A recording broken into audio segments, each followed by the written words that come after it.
A game about cleansing yourself by seeking redemption by defeating a physical form of the 7 deadly sins should, justifiably, be a challenge, and that's exactly what Sinner Sacrifice for Redemption is. This grueling boss rush battle against over-the-top and brilliantly designed bosses kept handing it to me over and over again, but despite having to continuously pick myself up and dust my armour off, I relished the opportunity to prove victorious over every one of the grotesque sins, all the way up to the slightly disappointing finale. Now, you don't have to look at Sinner for too long to instantly make the comparison to Dark Souls, not just in gameplay but also in its visual setting. And let's not beat around the bush, the game is a strict Souls-like, but that doesn't have to be a bad thing. If anything, Sinner takes the best parts of both Dark Souls and Bloodborne and delivers them in a no-nonsense boss rush game, which works very well.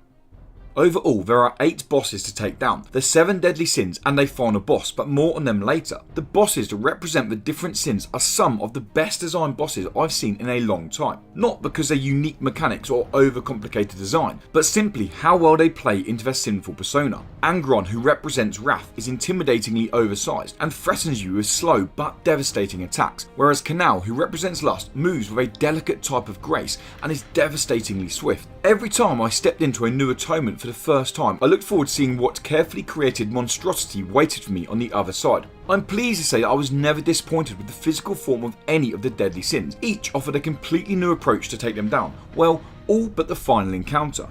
I don't want to delve into any spoilers here, so I'll tread carefully. Once you've defeated the deadly sins, you open up the opportunity to take on one final challenge. There's no denying that this final challenge is the most challenging, but unlike its counterparts, this isn't due to the well-designed attacks that need precision to evade, or an array of great-looking animations that you'll need to learn. Instead, it's simply because the boss continuously spams attacks. They literally have no set patterns to learn. Now, if you're thinking, well, it's the final boss, then of course I expected a tougher challenge. But what was so refreshing about the previous fights was how the game gave you everything you needed to succeed. Death was on you and only you. The final encounter seems to forget that and goes for a more gung-ho approach, which ultimately meant that when I did defeat the final boss, it felt like it was more down to luck rather than skill, leaving me with a slightly sour taste.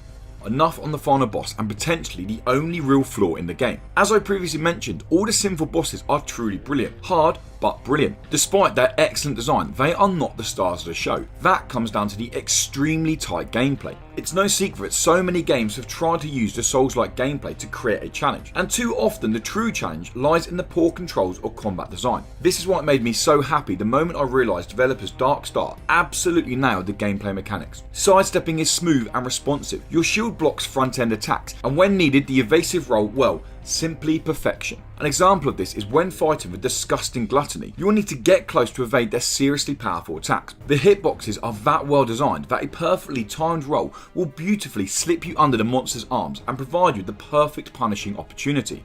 This thoughtful design extends to almost all areas of the game, which is a great thing given the growing difficulty with every boss you defeat. To open up a portal to one of the sins, you will need to make a sacrifice. These include collapsing when your stamina bar runs out, slowing your attack speed, or even loss of overall life. Defeating a boss will reward you with an increase in overall vitality, but won't return you with the previous sacrifice. This ultimately results in you having to adapt to your new settings. Fewer spears and bombs will mean you'll have to get in close and personal, whereas collapsing when exhausted will mean you have to be extra careful when managing your stamina bar. Despite these sacrifices clearly making the next encounter that little bit harder, they never quite made the next fight feel unachievable.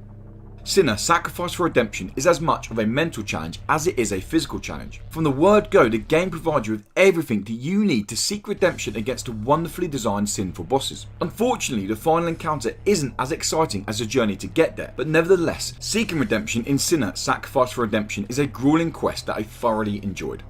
To see more on Sinner Sacrifice for Redemption, why not check out the first 10 minutes of gameplay now? Or to hear my thoughts in a lot more detail, then why not check out episode 61 of the Indie-Creible podcast, also available now. As always guys, thanks for watching, and until next time, goodbye.